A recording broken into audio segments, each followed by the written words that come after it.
తమిళనాడులో పలుచోట్ల ఎన్ఐఏ సోదాలు. చెన్నై, కన్యాకుమారి సహా 10 ప్రాంతాల్లో తనిఖీలు. నిషేధిత సంస్థలతో సంబంధాలపై ఎన్ఐఏ దర్యాప్తు.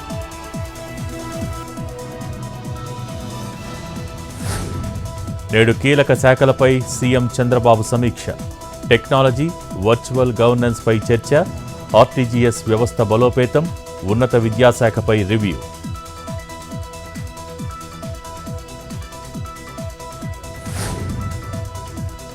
నీటిపారుదల శాఖలో నియామకాలకు ప్రభుత్వం కసరత్తు.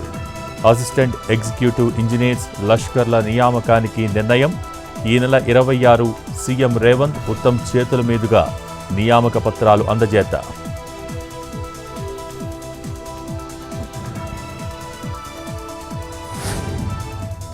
నేడు గవర్నర్ జిష్ణుదేవ్ వర్మతో మంత్రి సీతక్క భేటీ.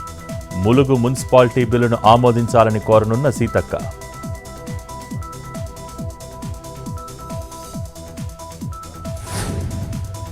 రేపటి నుంచి గాంధీ భవన్కు మంత్రులు.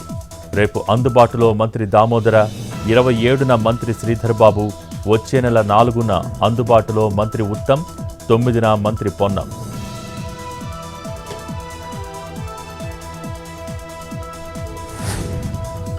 కాదంబరి జత్వానీ కేసులో విజయవాడకు విద్యాసాగర్.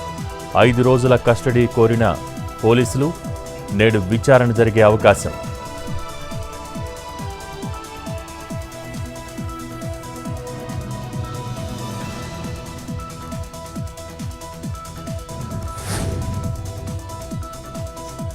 నేడు కాళేశ్వరం కమిషన్ ముందుకు ఇంజనీర్లు.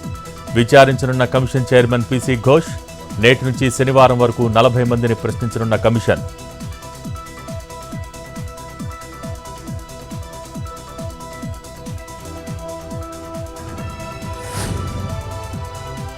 జానీ మాస్టర్ కస్టడీ పిటిషన్పై నేడు విచారణ. 5 రోజుల కస్టడీకి కోరిన నార్సింగ్ పోలీసులు. జానీ మాస్టర్ బెయిల్ పిటిషన్పై రేపు రంగారెడ్డి కోర్టులో విచారణ.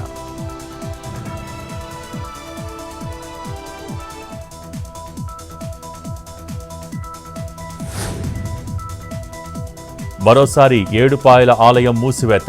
సింగూరు ప్రాజెక్టు నుంచి నీటి విడుదలతో మూసివేసిన అధికారులు. వనదుర్గ ఆలయం ఎదుట ఉధృతంగా ప్రవహిస్తున్న మంజీరా నది.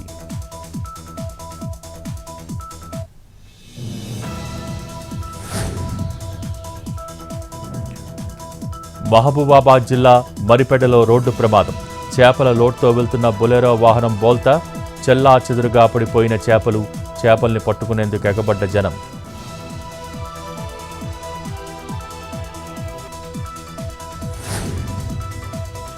ఖమ్మం వరద బాధితులను ఆదుకునేందుకు క్యూ కడుతున్న చిన్నారులు. పాకెట్ మనీతో పాటు బియ్యం అందజేసిన విద్యార్థులు.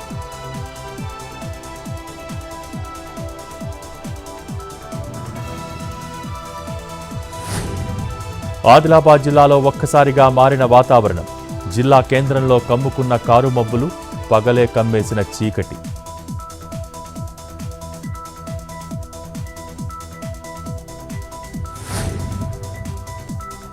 శంషాబాద్ ఎయిర్పోర్ట్లో విమానం అత్యవసర ల్యాండింగ్. హైదరాబాద్ నుంచి తిరుపతి వెళ్తున్న ఫ్లైట్లో సాంకేతిక లోపం. ఒంటిమిట్టలో సాంకేతిక లోపంతో తిరిగి శంషాబాద్కు వచ్చిన విమానం.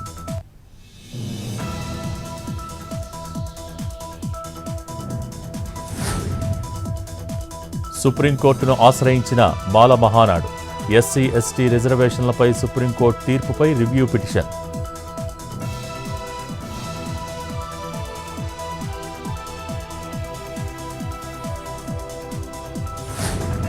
ఉక్రెయిన్ అధ్యక్షుడు జెలెన్స్కీతో మోడీ భేటీ. న్యూయార్క్లో ఇద్దరు నేతల సమావేశం. తాజా పరిణామాలపై ఇద్దరి మధ్య చర్చ.